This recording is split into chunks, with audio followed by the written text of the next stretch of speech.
My name is Edoardo, and I'm here to talk to you today about using street-level imagery and computer vision to map the Philippines. And very much a pleasure for Mapleri to be at Pista and Mapa this year on the 9th of November. I guess you'll be watching this video in a few days on Friday the 13th. But absolute pleasure to be sponsoring along with our partners at Facebook.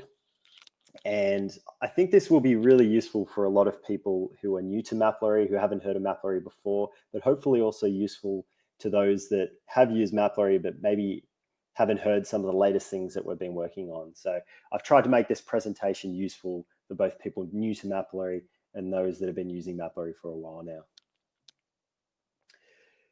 I'd first like to start by saying Maraming Salamat Pilipinas.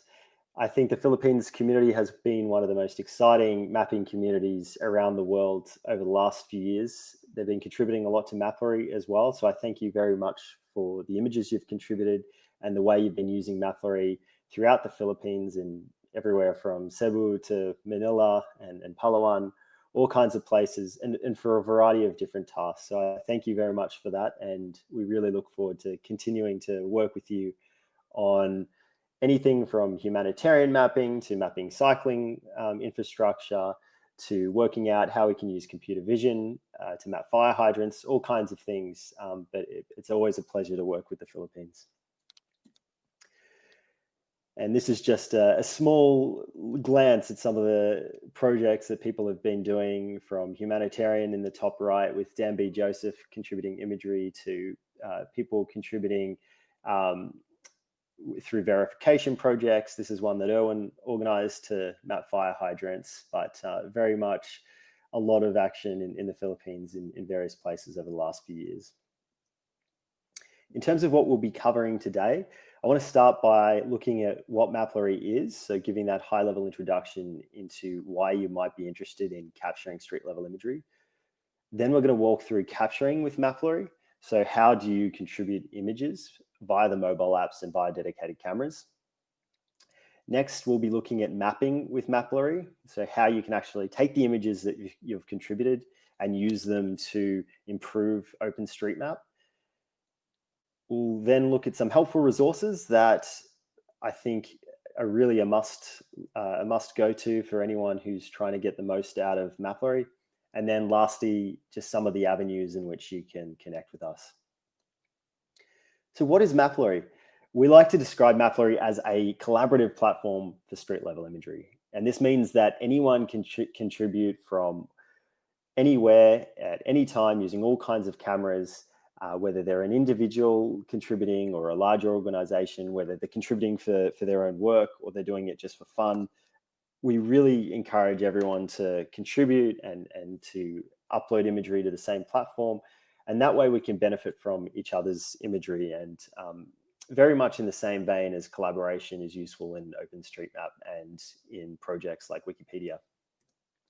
And this has been really successful over the last 7 odd years. You can see that there's been 1.35 billion images contributed in all kinds of locations, and this continues to grow.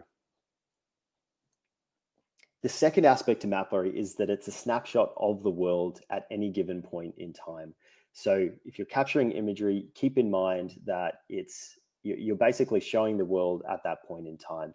Very much similar to satellite imagery. If you're mapping with satellite imagery in various parts of the Philippines, you'll see that sometimes there's cloud cover. Sometimes you might be mapping a building that is no longer there, or you might be mapping a road that has maybe been paved or had its geometry corrected. So always keep in mind that that local perspective that you can offer is really useful to complement the imagery. And this is just an example from Ottawa of cyclists that have improved the infrastructure here after a road incident where a cyclist was hit. And the organization, Bike Ottawa, worked with the government to get better cycling infrastructure. And you can see the snapshot in time, the first one, and then how the infrastructure has changed. And Mapillary is just a useful way to reflect that, to record that at that point in time, and then the improvements, and then get that into OpenStreetMap. And the last really important aspect of Mapillary that might be interesting for you compared to other places to host your imagery is that it's powered by computer vision. So every image that you upload, we process it and we create a 3D reconstruction. So we work out where there are overlapping points between images, and we use that to identify objects, which I'll talk about in a little bit. But you can see this 3D point cloud that's created in this GIF here, and that helps us to place all kinds of objects that we automatically detect in 3D space, and you can use those to improve the map. We also blur faces and license plates, and that's used, that's done using the same technology. So computer vision is really fundamental to everything we do. So how can you contribute to Mapillary? Well, we really encourage using any camera. And the reason we encourage all kinds of cameras is because we believe it means you can contribute imagery in a much greater variety of locations. So whether you're in the Faroe Islands here walking with a 360 cam, whether you're on your bike or in your car or you're just walking down the road, by supporting all kinds of cameras, we can cover a lot more of the world. And sometimes it's good enough just to have an Android smartphone contributing imagery. That's all you need sometimes to be able to go back when you're at your computer and edit in OpenStreetMap. So that's very much what we're encouraging and what we're all about supporting. So for those that are new to Mapillary, I encourage you to check out the mobile apps. I am happy to jump on a call with you at any time if you need a hand getting up and running with the mobile apps, but they're available on Android and iOS. And they allow you to capture and upload, but also to explore images that other people have contributed. So you can download the apps on your phone. And some of the advantages of the mobile apps are that they're always available. So I'm sure, like myself, most of you would always have your mobile phone on you. So by carrying around the Mapillary app on your phone, if you see something that's interesting that you want to map, whether it's a new cycling lane or a new fire hydrant, a new road that's being constructed, maybe there's a new shopping district with a bunch of new stores that you think need to be added to the map, you can use the Mapillary mobile app to record that so you don't forget when you get back to your computer. You can also upload directly from your phone. That's a big advantage. It makes it a lot easier to upload. And some high quality phones or some of the top tier flagship phones have amazing image quality. Like the cameras have improved dramatically since Mapillary started, and they're always improving. I'm always blown away by the kind of photos you can now take on your phone. And so if you have one of those higher end devices, that's just another reason why you might be incentivized to use your phone to capture with the Mapillary mobile app. And the software is also optimized for Mapillary. So if you look here, there's an automatic mode that runs by default. And that means that as you walk, it'll take photos at intervals. You can have it so that it takes photos based on GPS, and it will try to take photos every few meters, which often means many photos a second. And this is very useful from a mapping point of view. And then you can go into the gallery view of the phone and upload all the images you've taken without having to worry about transferring files across to your computer. The second way that you can contribute imagery is through dedicated cameras. So we get a lot of questions about this. I think I might have some questions after Pista and Mapa, and I'm going to be there in the next few hours to answer your questions. And of course, in coming days, if you want to contact me via email.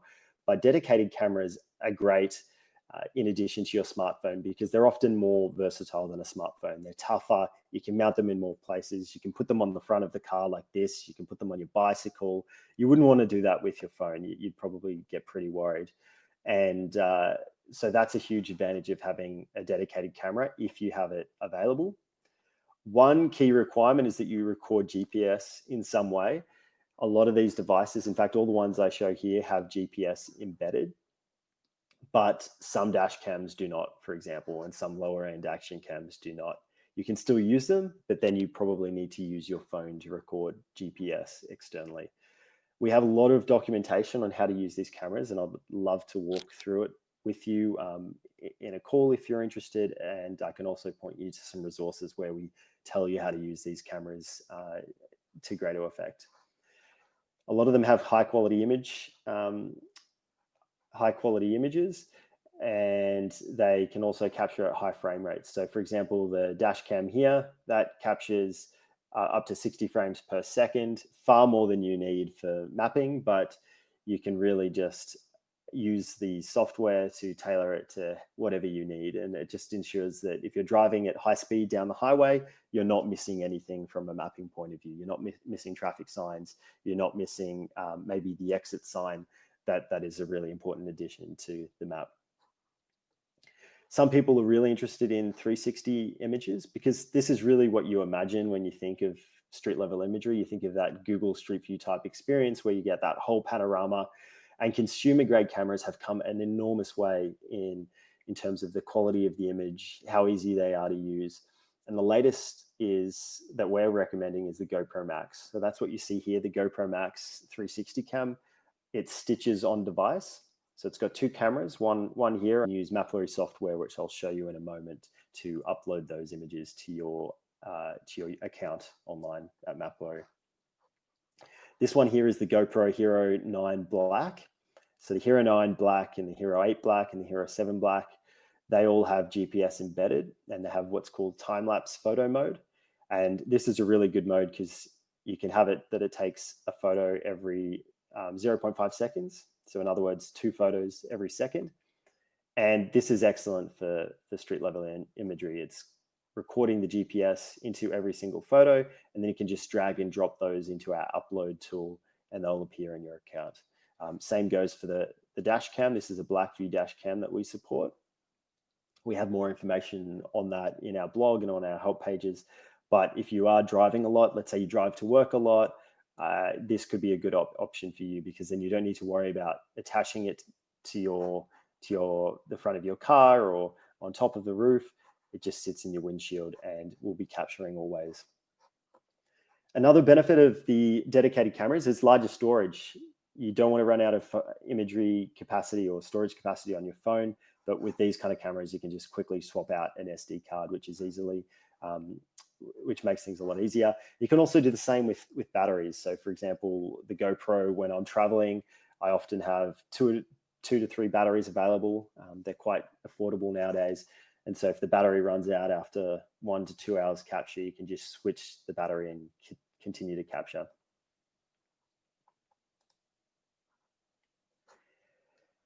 Now, very important is capturing good quality imagery. We see all kinds of imagery on Mapillary, but for people who are new to Mapillary, we encourage to consider what makes a great image from a mapping point of view.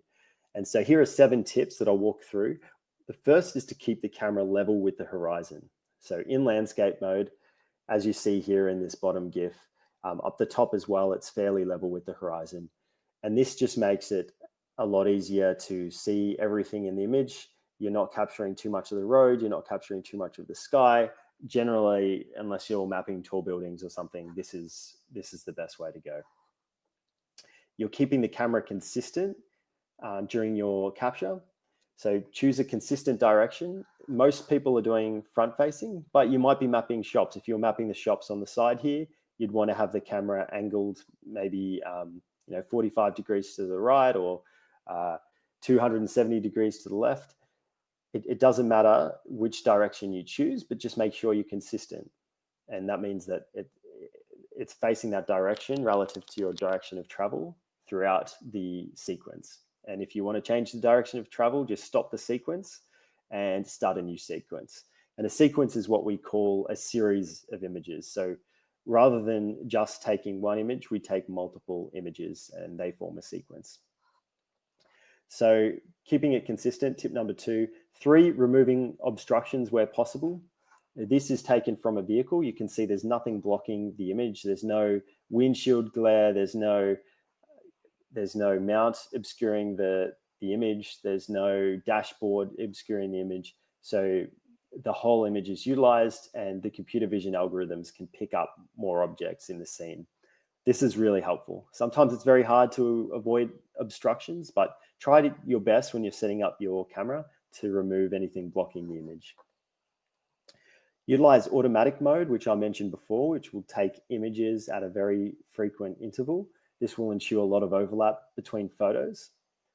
Take sequences, not single images. So I just described what sequences were, but don't just go and take one image. Try to take a sequence where you're walking, like Jan Erik is here, with the camera taking multiple photos a second. And then two probably fairly obvious tips is try to avoid capturing into the sun. That just creates a lot of glare and often leads to dark images where you can't see anything at all. And 7, do not capture images at night. Mapillary is not really well suited to nighttime imagery. It's just going to make it hard if someone else is mapping in, say,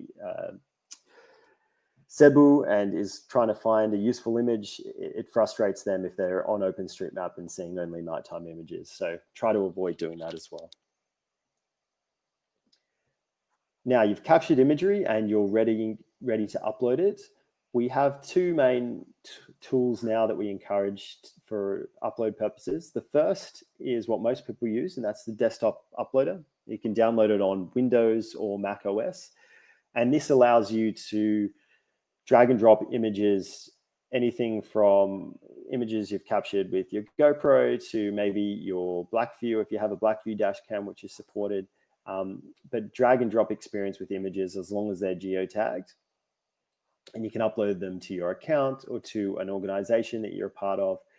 Just a very easy graphical user interface to upload your images. Again, this is what most people use because it's easy, because it allows you to see the images and where they are on the map before you upload. So if there's any issues, they're quite obvious here and you can correct them before upload.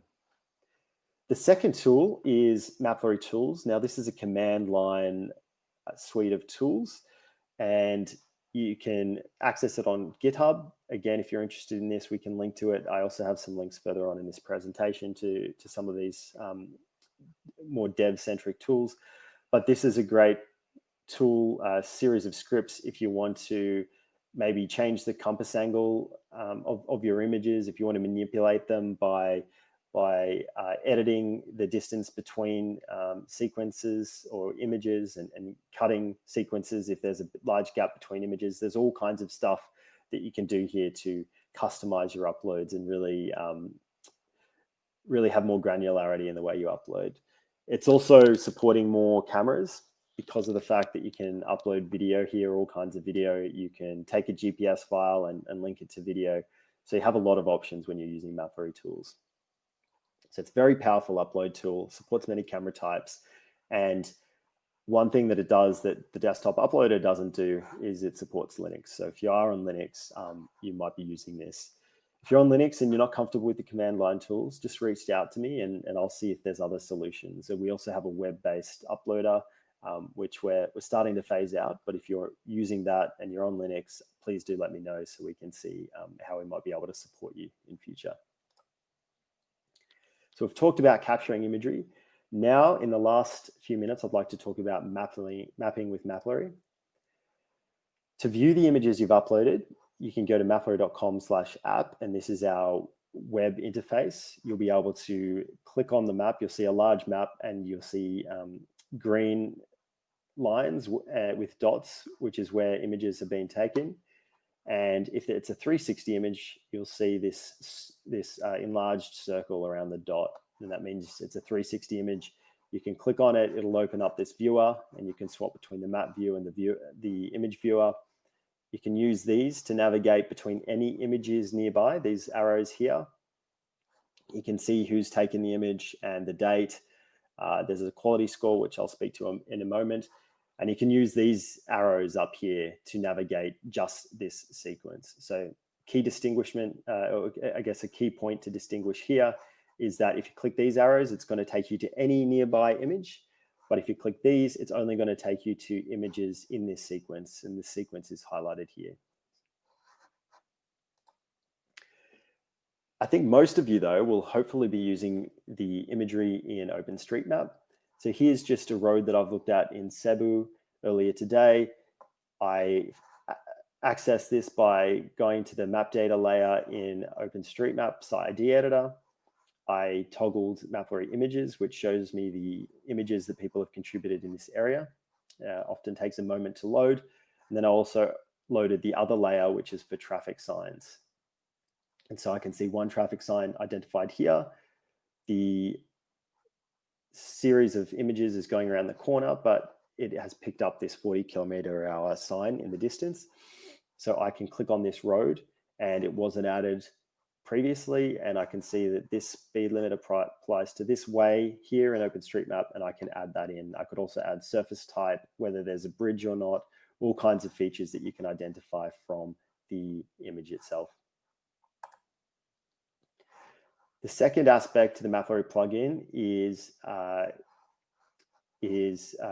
so this is Josslyn we're looking at now, which is the other OpenStreetMap editing tool. And you can have a Mapillary viewer here as well. You can also view traffic signs. You can also view map features, which I'm going to speak about next. But map features are available in both ID and in Josslyn now as well. You can toggle them as an additional layer, and they allow you to see things like crosswalks, fire hydrants, bicycle racks, other types of features that you might want to add to the map. So if you want to access Josslyn's Mapillary plugin, you can click up here. That'll take you to the preferences and the settings, and then you can search plugins, Mapillary, download this. It'll restart Josslyn for you, and then you'll be able to download imagery whenever you're looking at a particular area in Josslyn. The computer vision aspect I talked about earlier is very important from the mapping point of view. So I mentioned that every image you upload is scanned by Mapillary. We process it and we identify different things that might be interesting from a mapping point of view. The first is object detections. So this is where we've identified 65 different types of objects. It allows you to find images in which those objects were detected. So you can see here what that looks like in practice. You can see when a sign has been detected, a motorbike, a sidewalk, and it pulls up the image where those features have been detected. This is different to map features, which is where we can extract 42 types of objects, but actually give you a location in 3D space of where they're located. And so if you're looking at Mapillary directly on the web app, or you're looking at Mapillary through ID Editor or Josslyn, you will see points like streetlights, utility poles, fire hydrants, and you actually see where we think they're located on the map based on that 3D reconstruction. So that's something that could be very useful for you. I know Edoardo was using it to map fire hydrants. So this is a useful feature to get some of those additional types of points that you might want to add to the map. Two new things that might be of interest to people are scene classes. So now we're trying to start to understand areas, not just points, but areas. Things like where is a gas station, where is a toll station, parking lots. So you can play around with that in Mapillary web app. It's not available in the editing tools yet, but you can view them here and then click. We have a link that will open up ID Editor in that area. So opportunity to add gas stations and parking lots, those kind of things. And then we also have a quality score. So now if you are noticing that there's a lot of bad imagery in a location, you can just go up here to filters, filter by image quality score, and you can choose between numbers 1 to 5. 1 will be all imagery, or you can have just the best imagery at 5.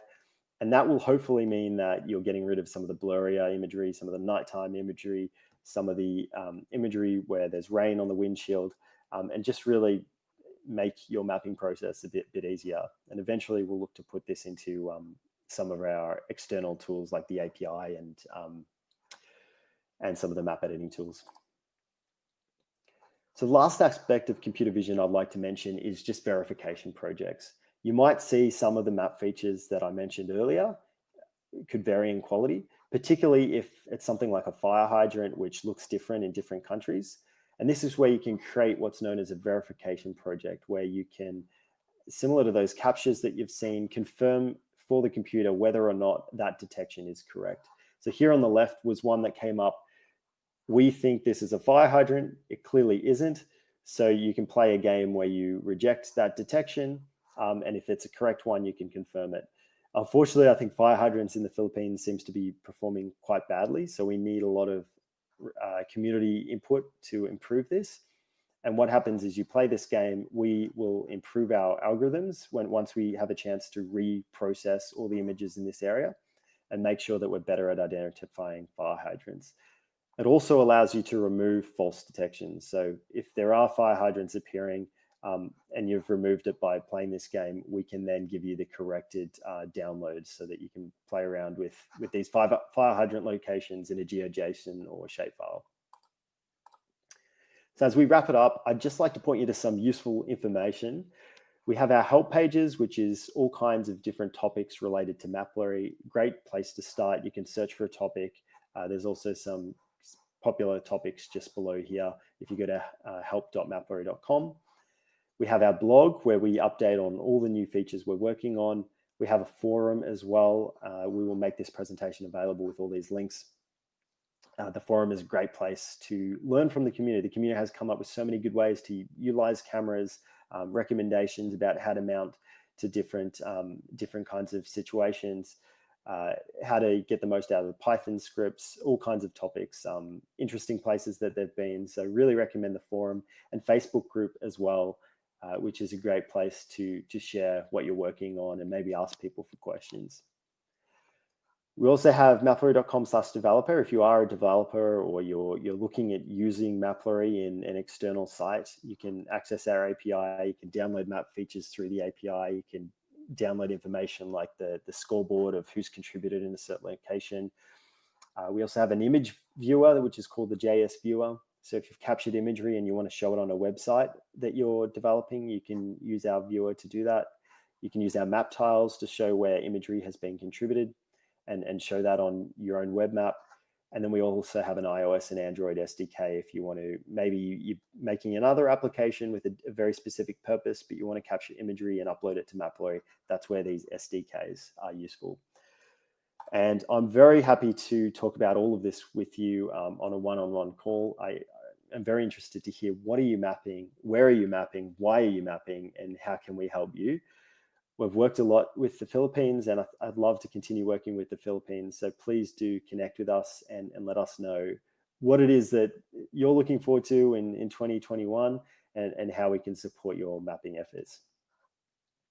So Mapillary, @Mapillary is usually where you'll find us on Twitter, on LinkedIn, Facebook, GitHub, and YouTube. Also email support@mapillary.com for if you've got questions that are more about something that's not working, or you just have a general question.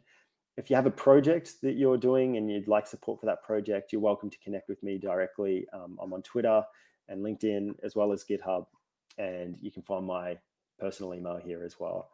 So I hope to visit you all soon. It's a shame I can't be at Pista and Mapa in person. The last time I was in the Philippines, we were trying this LG 360 cam. 360 cams have come a long way since then, but it's always a pleasure to work with the Philippines, and I can't wait to connect with you all soon. Thank you very much.